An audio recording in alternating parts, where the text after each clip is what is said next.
નમસ્કાર મિત્રો, ફરી એકવાર તમારી મારી આ ચેનલમાં તમારું સ્વાગત છે। હવે આજે આપણે ધોરણ 10 ચેપ્ટર નંબર 15 સંભાવના ચેપ્ટર વિશે અભ્યાસ કરીશું। આની પહેલા ધોરણ 10 માં પહેલો અને બીજો ચેપ્ટર વિશે અભ્યાસ કરેલો। હવે આજે આપણે ચેપ્ટર નંબર 15 જે છેલ્લું ચેપ્ટર છે અને આમાંથી 4 માર્કનું પૂછાય છે અને ખાસ કરીને આપણી બ્લુપ્રિન્ટ પ્રમાણે 4 માર્કનું ઓબ્જેક્ટિવ પૂછાય છે। એકદમ સરળ ચેપ્ટર છે અને 4 ઓબ્જેક્ટિવ એટલે જે પાર્ટ 1 માં 16 માર્કના એમસીક્યુ પૂછાય છે તેમાં એ સંભાવના ચેપ્ટરના એમાંથી 4 ઓબ્જેક્ટિવ પૂછાય છે। ખાસ કરીને માર્ચ 2020 માં બ્લુપ્રિન્ટ પ્રમાણે નહોતું, એના લીધે એક દાખલો 2 માર્કમાં પૂછેલો હતો। આપણે બધી રીતની તૈયારી ખાસ કરવાની છે। ઓબ્જેક્ટિવ પૂછાય તો ને કદાચ 2 માર્કનો દાખલો પૂછાય તો આપણે આવડી જવું જોઈએ। તો ખાસ કરીને સંભાવનાનું ઇંગ્લિશ નામ શું છે? પ્રોબેબિલિટી શરૂઆત કેનાથી થઈ છે? p। તો જ્યારે હું સંભાવના શબ્દનો યુઝ કરીશ ત્યારે હું શું લખીશ? p લખીશ એટલે સમજાય પ્રોબેબિલિટી એટલે સંભાવના। તો સંભાવના કોને કહેવાય? સંભાવના એટલે દાખલા તરીકે મારે ગણિતમાં 100 માંથી 95 માર્ક આવવાની સંભાવના કેટલી છે? તો કોઈ પણ સંભાવના તમે લઈ લો તો સંભાવનાનો સરવાળો હંમેશા કેટલો હોય છે? 1 હોય છે। કોઈ પણ 2 સંભાવના હોય, 3 સંભાવના હોય, 4 સંભાવના, બધા સંભાવનાનો સરવાળો હંમેશા કેટલો હોય છે? 1 હોય છે। હવે સંભાવનાનું ખાસ કરીને સૂત્ર છે આ એટલે પ્રોબેબિલિટી। p એટલે પ્રોબેબિલિટી a, એની જગ્યાએ b c d e f કોઈ પણ તમે સર લઈ શકો। જો એક સાથે એક દાખલામાં 3 થી 4 દાખલા આપ્યા હોય તો p of a પહેલા કહીશું, બીજાને p of b કહેશું, ત્રીજાને p of c કહેશું, ચોથાને p of d કહેશું। એમ તમે કોઈ પણ સંખ્યા લઈ શકો। ઘટના p of a લીધું હોય તો ઘટના a માં ઉદ્ભવેલ પ્રયત્નોની સંખ્યા છેદમાં કુલ પ્રયત્નોની સંખ્યા। આ ખાસ સૂત્ર યાદ રાખવાનું છે તમારે।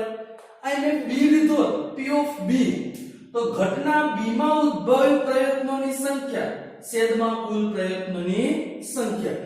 આને p of e લીધું p of e તો ઘટના e માં ઉદ્ભવેલ પ્રયત્નોની સંખ્યા છેદમાં કુલ પ્રયત્નોની સંખ્યા થશે। હાલો એના પછી પૂરક ઘટના કોને કહેવાય ને પ્રાથમિક ઘટના કેને કહેવાય? હું પ્રાથમિક ઘટના પહેલા લઈ લઉં છું પછી પૂરક ઘટના લઉં છું। પ્રાથમિક ઘટના એટલે જે ઘટનાનું માત્ર એક જ પરિણામ હોય, ફિક્સ છે કે ચોમાસામાં વરસાદ થાય છે। આપણી શાળામાં પ્રાથમિક ઘટના, આપણી શાળામાં અત્યારે એટલા વિદ્યાર્થી છે, ફિક્સ જે ઘટનાનું માત્ર એક જ પરિણામ હોય, સૂર્ય પૂર્વ દિશામાં જ ઉગે, એક જ પરિણામ છે, તો આ ઘટનાને શું કહેવાય? પ્રાથમિક ઘટના। એનો બીજો કોઈ વિકલ્પ હોતો નથી। હવે પૂરક ઘટના, જે ઘટના એ નહીં, આ શબ્દો પર ખાસ ધ્યાન આપવાનું છે, એ નહીં। હવે મેં એમ કીધું હોય કે મારો જન્મદિવસ રવિવારે થયો છે તો એનો મતલબ એમ થાય પૂરક ઘટના મારે બોલવું હોય તો કે મારો જન્મદિવસ રવિવારે થયો નથી। હવે બીજી વસ્તુ છે, મેં એમ કીધું હોય કે મારે આજે ગણિત ભણાવવાનું છે, પૂરક ઘટના મારે આજે ગણિત ભણાવવાનું નથી। એક અઠવાડિયામાં હું બુધવારે વિજ્ઞાનનો લેક્ચર લઈશ, પૂરક ઘટના। ઈ અઠવાડિયામાં બુધવારે હું વિજ્ઞાનનો લેક્ચર લઈશ નહીં। એ ઘટના હોય એની વિરુદ્ધ જે જાય એને શું કહેવામાં આવશે? પૂરક ઘટના। ને સામાન્ય રીતે આખા સ્વાધ્યાય દરમિયાન પૂરક ઘટનાને કેના વડે દર્શાવશું? એડેક્સ વડે દર્શાવશું। હવે આવી ગયું એક જ પરિણામ હોય તેને પ્રાથમિક ઘટના। કોઈ પણ ચોક્કસ ઘટનાની સંભાવના એક, આવો પ્રશ્ન છે ચોક્કસ ઘટના એટલે શું? સૂર્ય પૂર્વ દિશામાં ઉગે છે, ચોક્કસ કે અચોક્કસ? તો કે ચોક્કસ। તો ચોક્કસ ઘટનાની સંભાવના કેટલી હોય? 1। ઓકે, તમને એમ કીધું સૂર્ય છે દક્ષિણ દિશામાં ઉગે છે તો તમે ના પાડી દેશો કે અચોક્કસ ઘટના છે, તો સંભાવના શું થશે? અચોક્કસ, જે શક્ય જ નથી, સંભાવના શું થાય? 0। હવે કોઈ પણ ચોક્કસ ઘટનાનું તમે ઉદાહરણ લઈ શકો। હવે કોઈ પણ ઘટનાની સંભાવના ક્યારેય માઈનસ હોઈ શકે નહીં। જેમ આપણે કેમ ઉંમર કે હું એમ કહું કે મારી ઉંમર અત્યારે 27 વર્ષ છે, ઉંમર 60 પ્લસમાં હોય છે, એમ કોઈ એમ કીધું છે કે મારી ઉંમર અત્યારે -27 વર્ષ છે, કારણ કે ઉંમર છે એ કોઈ પણ વર્ષ છે, હાઈટ કોઈની હોય તે પ્લસમાં જ હોય, એમ કોઈ પણ ઘટનાની સંભાવના હંમેશા પ્લસ હોય છે અને 0 અને 1 ની વચ્ચે હોય છે. તમને આવો પ્રશ્ન પૂછાય છે કે કોઈ પણ ઘટનાની સંભાવના કેની વચ્ચે હોય છે? તો કોઈ પણ ઘટનાની સંભાવના 0 અને 1 ની વચ્ચે હોય છે. તો હવે કોઈ પણ ઘટનાની સંભાવના ત્યારે તમને એમ પૂછે માઈનસ હોઈ શકે નહીં. હવે કોઈ પણ ઘટનાની સંભાવનાનો સરવાળો કેટલો થાય? 1. બે વિકલ્પ હોય તો 2 નો સરવાળો કરવાનો, 3 હોય તો 3 નો સરવાળો, સરવાળો કેટલો થાય છે? 1. ઉદાહરણ લઈ લઈશું. ઉદાહરણ તરીકે P of A બરાબર 0.35 હોય તો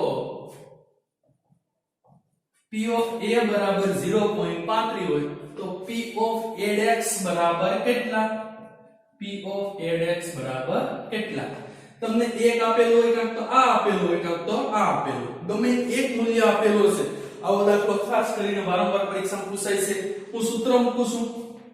P of A plus P of AX બરાબર 1 થશે. P of A બરાબર 0.35, P of AX એમને મૂકી દઉં છું બરાબર 1. હવે આ 35 છે કઈ નિશાની નથી તો પ્લસ છે, આ બાજુ જશે તો માઈનસ થશે. તો P of AX બરાબર 1 માઈનસ 0.35, કારણ કે આ પ્લસ છે ઓલી બાજુ જાય તો માઈનસ થાય. 1 માંથી 0.35 તમને ખ્યાલ છે 1 માંથી 0.35 બાદ કરશો 0.65 આવશે. આપણે નો ખ્યાલ પડે તો અહીં બાદબાકી કરું છું. 1 આમ લખી શકાય. કેટલા બાદ કરવાના છે? 0.35. 0.35 0 માંથી 5 જાય ના જાય, 10 કો લેવો પડે. અહીં પણ 0 છે, અહીંથી હું 10 કો લઉં છું. અહીં 0, અહીં 9, અહીં 10. 10 માંથી 5 જશે તો 5, 9 માંથી 3 જાય તો 6, પોઈન્ટ ના પોઈન્ટ ને 0 ના 0. કેટલા આવશે? P of AX બરાબર 0.65. આ રીતનો આપણે દાખલો એને આપી શકીએ. આના પછી હવે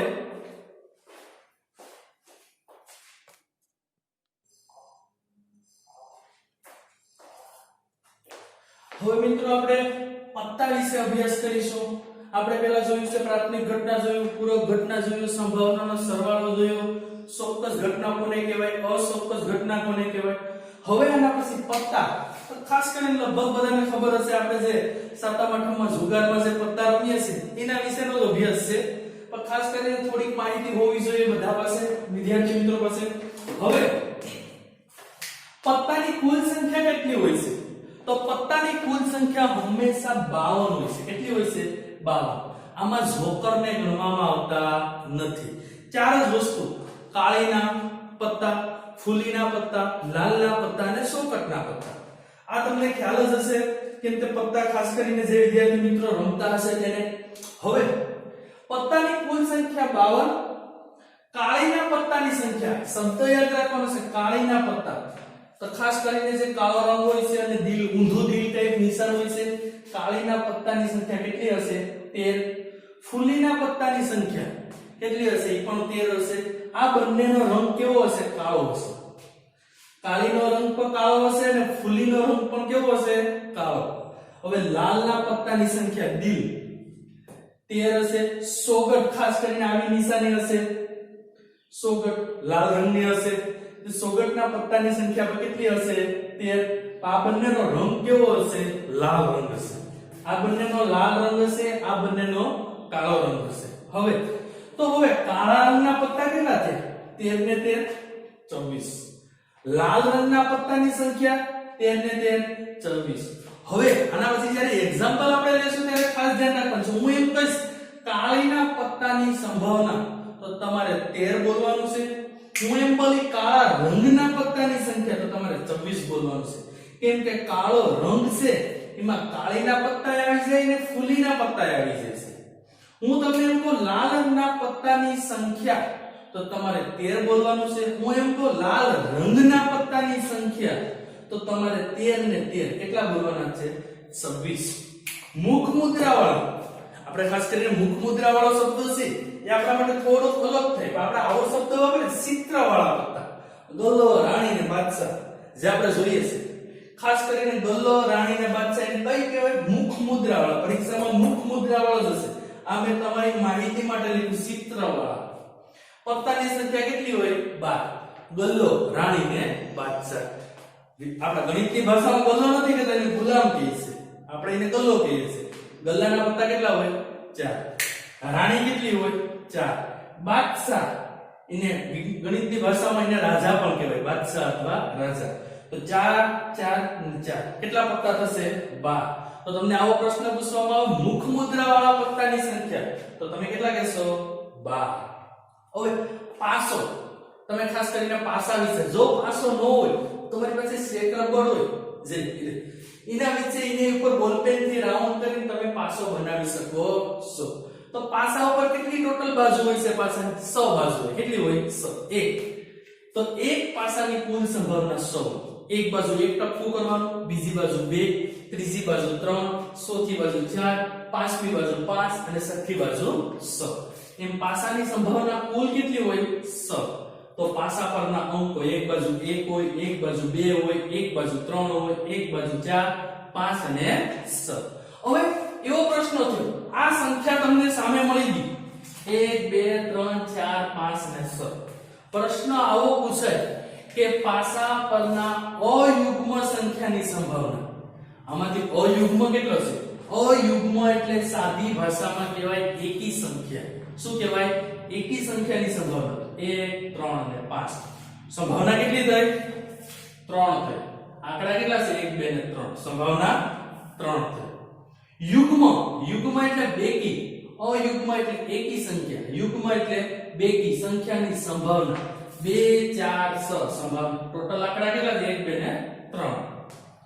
વિભાજ્ય, વિભાજ્યની વ્યાખ્યા થાય કોઈ પણ સંખ્યાનો પોતે એક ગુણાકાર તો હોય જ, એના સિવાયનો કોઈ પણ ગુણાકાર આવેલો હોય તેને વિભાજ્ય સંખ્યા કહેવાય. અથવા સાદી ભાષામાં વિભાજ્ય સંખ્યાની બીજી વ્યાખ્યા, જે સંખ્યાને ભાંગી શકાતી હોય તેને શું કહેવાય છે? વિભાજ્ય સંખ્યા કહેવામાં આવે છે.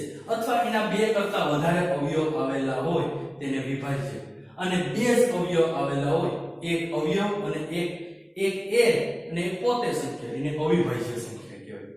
હવે 4 ને ભાંગી શકાય? હા. 6 ને ભાંગી શકાય? હા. બે વિભાજ્ય સંખ્યા છે.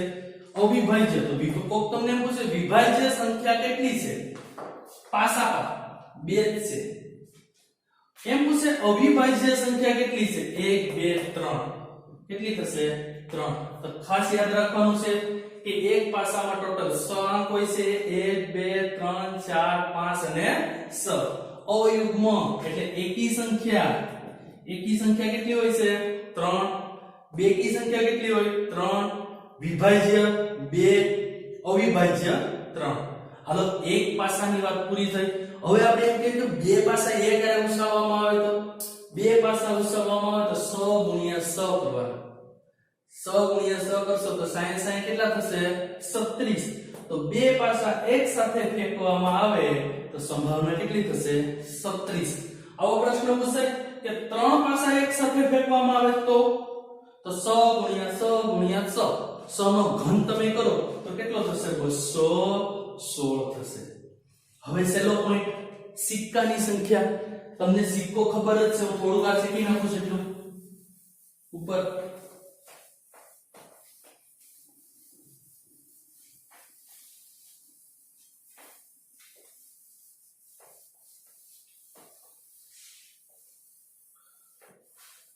હવે સિક્કા વિશે તમને ખ્યાલ જ હશે. સિક્કાની સંભાવના, એક સિક્કાની સંભાવના કેટલી હોય? 2. કારણ કે તમે સિક્કાને ઉલાવો તો કાંક તો સાપ આવે ને કાંક તો કાટ આવે, બે સંભાવના. પાવો પ્રશ્ન છે કે બે સિક્કા એક સાથે ઉછાળીએ તો એક સિક્કાને તમે સંભાવના 2 થશે. એક સાપ આવશે તો સાપને આપણે h વડે દર્શાવશું, કારણ કે સાપ જે ઇંગ્લિશ શબ્દ છે એનો પહેલો શબ્દ h થાય છે.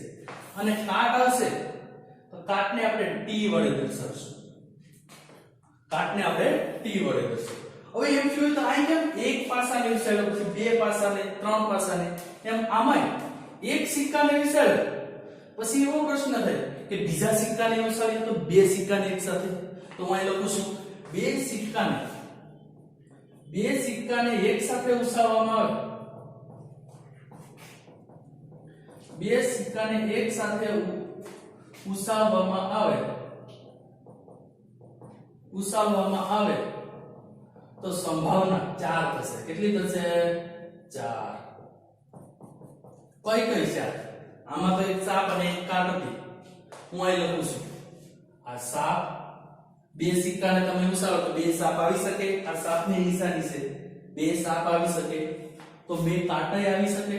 હા, બે સિક્કાને તમે એક સાથે ઉછાળો તો બે સાપાય આવી શકે બે કાંટાય આવી શકે.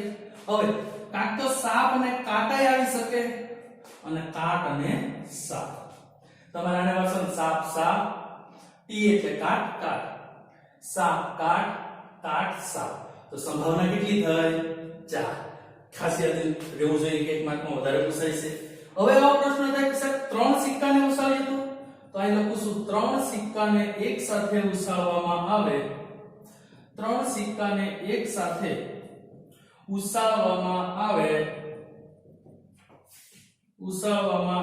તો સંભાવના 8 થશે. કેટલી થશે? 8. કઈ રીતે થાય છે હું સમજાવું છું. ખાસ ધ્યાન રાખજો એક ટોપિક ઉપર. ત્રણ સિક્કાને ઉછાળો. અહીં કેટલા સિક્કા હતા? 2. અહીં કેટલા સિક્કા હતા? 1. હવે ત્રણ સિક્કાને ઉછાળો ત્રણે ત્રણ સાપ આવી શકે? હા, આવી શકે. તો ત્રણે ત્રણ કાંટાય આવી શકે? ત્રણે ત્રણ કાંટાય આવી શકે. ત્રણે ત્રણ સાપ આવી ગઈ, ત્રણે ત્રણ કાંટ આવી ગઈ. હવે જોજો એક જ ફેરફાર કરું છું. બે સાપ આવી શકે, એક કાંટ. બે સાપ એક કાંટ કાંઈ શું થશે? બે કાંટ એક સાપ. ત્રીજી સંભાવના લખું છું એક સાપ એક કાંટ એક સાપ. એ ત્રણ હેસ હતા, ખાલી ટ્રીક યાદ રાખવા માટે છે.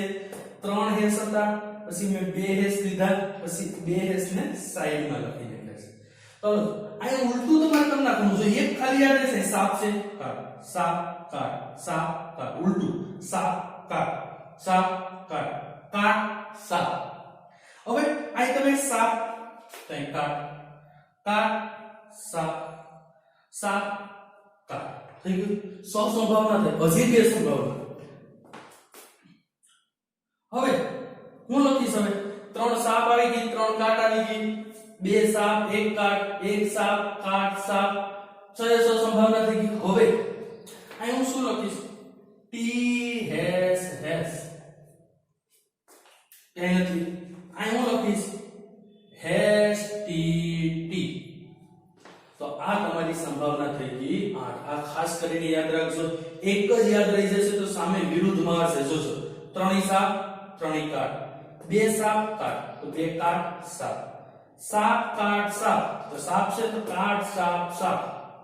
સોરી કાટ. સાપ કાટ કાટ તો કાટ સાપ સાપ.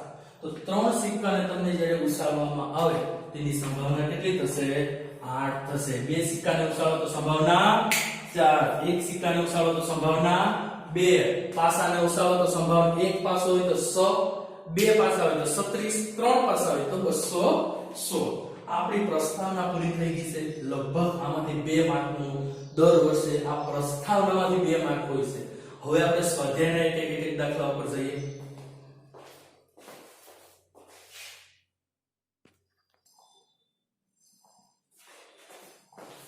हेलो मित्रों, હવે આપણે સ્વાધ્યાય 15.1 આપણો એક જ સ્વાધ્યાય છે.